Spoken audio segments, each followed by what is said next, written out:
בלי אויבים. משחק המבוסס על הפאקמן המקורי, אבל האויבים הופרו על מנת להפוך את המשחק להרבה יותר קל.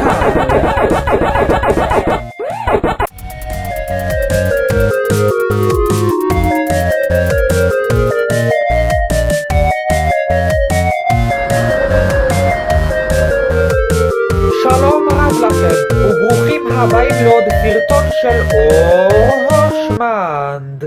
היום אני רוצה להציג בפניכם משחק מאוד קל. המשחק שאני רוצה להציג בפניכם היום הוא פאקמן בלי אויבים.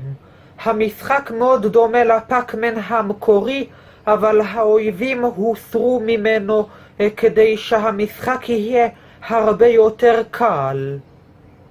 אבל קודם כל אני רוצה להפריך בפניכם מיתוס מאוד נפוץ בישראל ובעולם, שלפיו משחק קל הוא משעמם, וככל שהמשחק יותר קשה הוא יותר מעניין. במיתוס הזה יש סתירה לוגית, שכן לפי תפיסתי, ככל שמשחק מסוים הוא יותר קשה, הוא יותר מתסכל, ובכלל, איך אפשר ליהנות ממה שהוא מתסכל? זה פשוט לא הגיוני. אף אחד לא נהנה להיות מתוסכל. משחק לא חייב להיות קשה כדי להיות מעניין. יש דברים אחרים שיכולים להפוך משחק מסוים ליותר מעניין. משחק יכול להיות מעניין גם בשל גרפיקה טובה, סאונד טוב, עלילה טובה, תוכן טוב, או פשוט בלי סיבה מיוחדת.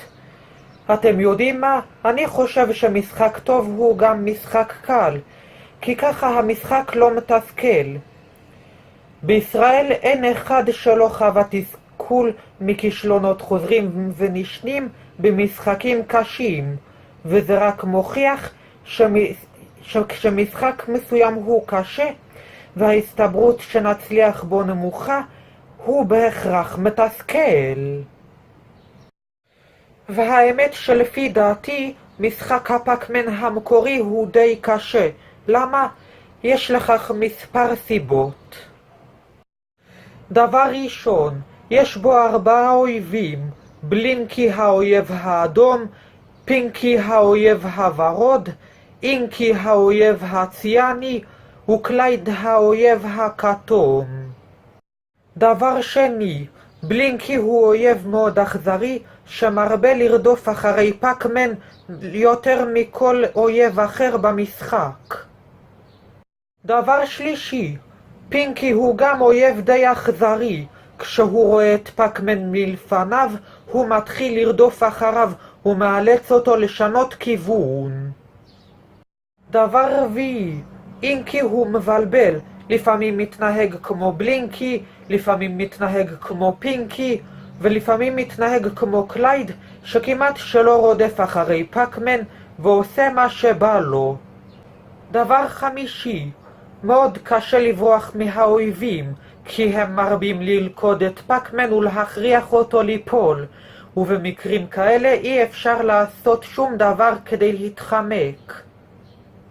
דבר שישי, האויבים נכנסים למצב כחול רק לזמן מוגבל, שרק מתקצר ככל שמתקדמים בשלבים, עד שבשלב מסוים הם מפסיקים לחלוטין להיכנס למצב כחול, וגם כשאוכלים אויב מסוים הוא משתחזר כעבור זמן קצר יחסית וחוזר להיות מסוכן. ייתכן שרמת הקושי הגבוהה הנכפית על השחקן של המשחק פאקמן נובעת מהתקופה שבה הוא התפתח. הוא התפתח בתקופה שבה תחום משחקי הוידאו לא היה מפותח במיוחד, והיה קשה לפתח משחקים מעניינים, ולכן עשו את המשחק מאוד קשה.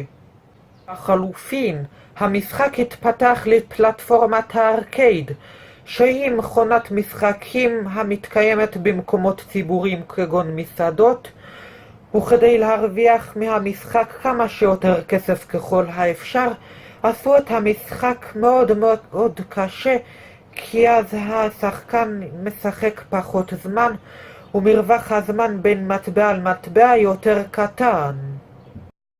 למרבה הצער, שילמנו מחיר די כבד על רמת הקושי הגבוהה של המשחק הפרימיטיבי הזה.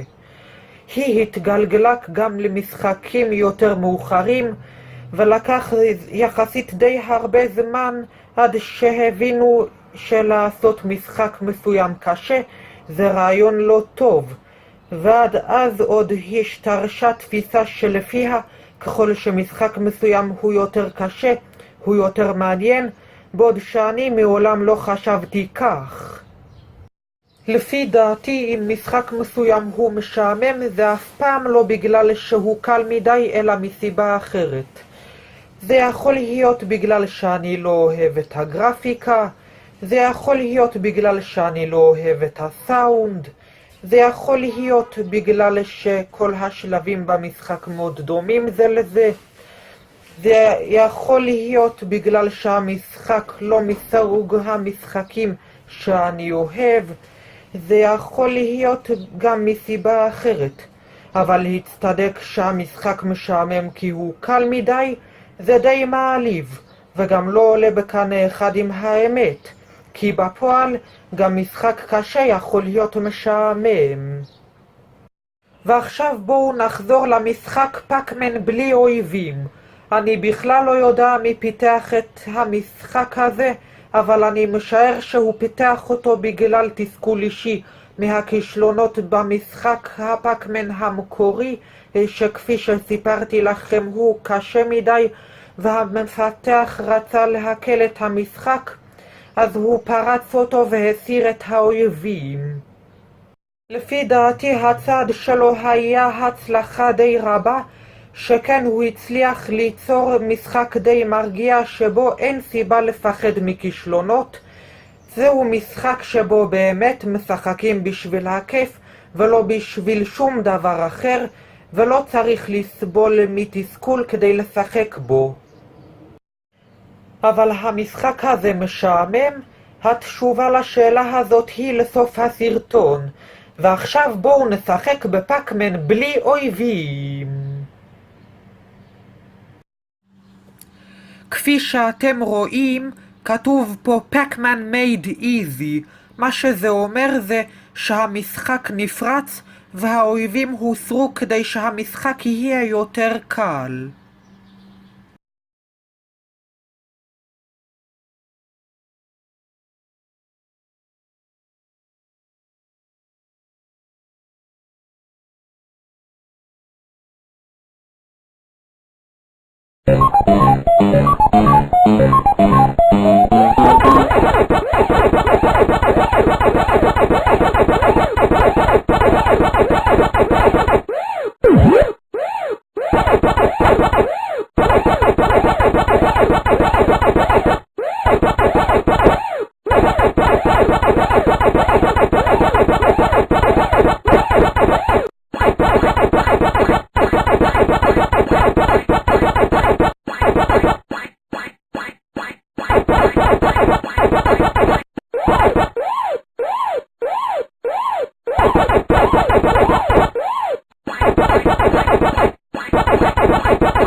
מפתח הוא הפרי האחרון במשחק פאק-מן. מהשלב הראשון עם המפתח ואילך, הפרי כבר לא משתנה.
עכשיו אני בשלב 16.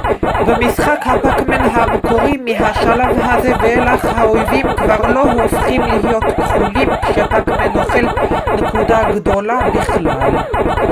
משחק הפאק-מן המקורי הוא כל כך קשה שאני לא יכול לעשות אפילו רבע מהדרך לשלב הזה.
אני עוצר כאן. אני יכול לשחק במשחק הזה עוד הרבה זמן. אבל אני רוצה להמשיך הלאה. ועכשיו בואו נשחק במשחק הפאקמן המקורי.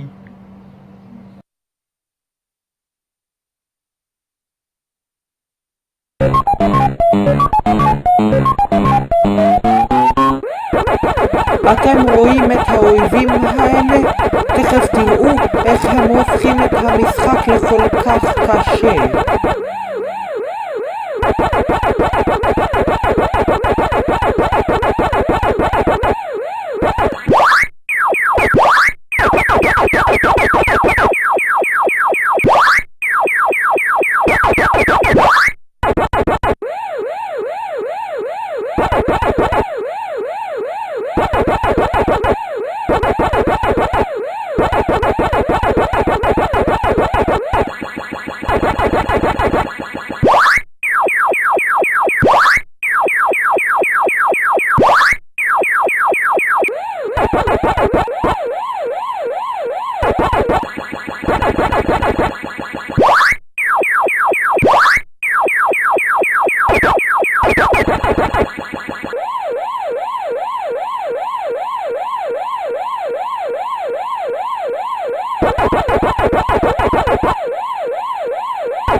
רואים?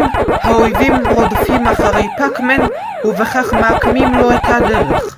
אוי, בדיוק כשהגעתי אל הנקודה הגדולה הסתובבתי בתקווה שאני אוכל את האויבים שמאחוריי, אבל לא הספקתי לאכול את הנקודה הגדולה והאויבים הפילו אותי.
רואים? האויבים לחדו אותי בצורה כזאת שאני לא יכול להתחמק.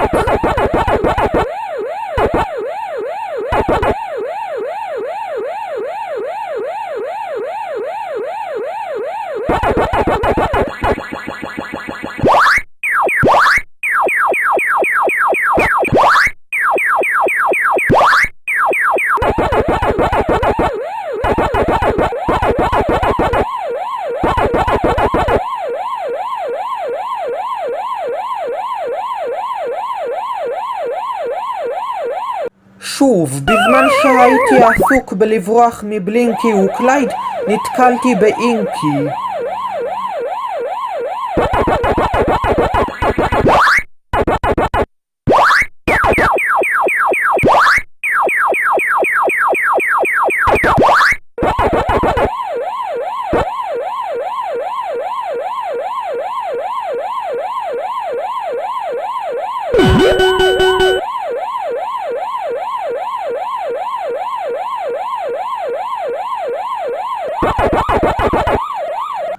שוב נלכדתי, בלינקי ואינקי לא נתנו לי לברוח.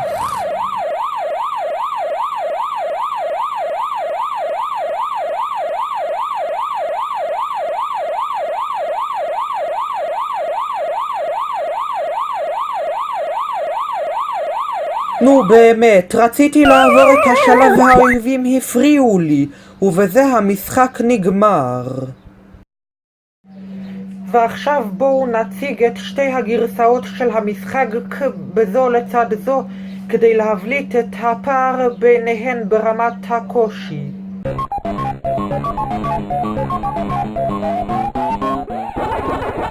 זהו הבדל מאוד בולט. בצד ימין פאקמן בלי אויבים. לפאקמן אין שום אויב שמאיים עליו והוא אוכל את הנקודות ועובר שלבים בנחת ומבלי להיות עסוק בלברוח מהאויבים. בצד שמאל פאקמן מקורי. האויבים מאיימים ורודפים אחרי פאקמן ומפריעים לו לאכול את הנקודות ולעבור שלבים. וכשפאקמן נוגע באויב כשהוא לא כחול, הוא נופל. זה רק מראה שמשחק הפאקמן בלי האויבים הרבה יותר קל ורגוע ממשחק הפאקמן המקורי. גם אתם מאסתם באויבים שבמשחק הפאקמן המקורי? כתבו את זה בתגוביות. את הקישור למשחק הפאקמן בלי האויבים אפשר למצוא בתיאור הסרטון. ועכשיו אני עונה לכם על השאלה אם משחק הפאקמן בלי האויבים הוא משעמם או לא, והתשובה שלי היא שהוא לא משעמם יותר ממשחק הפאקמן המקורי, הוא אפילו די נחמד בסך הכל. הוא מתחיל להיות משעמם רק כשמשחקים בו הרבה זמן ברציפות, מאחר שהוא לא משתנה הרבה מאז שהוא מתחיל, אבל בסך הכל לא מדובר במשחק שהוא יותר משעמם ממשחק הפאקמן המקורי. עם זאת, אתם לא חייבים להסכים איתי. אנחנו סיימנו, אתם מוזמנים ללחוץ על הירשם כמנוי וגם על הפעמון כדי לקבל התראה על כל סרטון שאני מעלה. ושיהיה לכם המשך יום נעים. להתראות!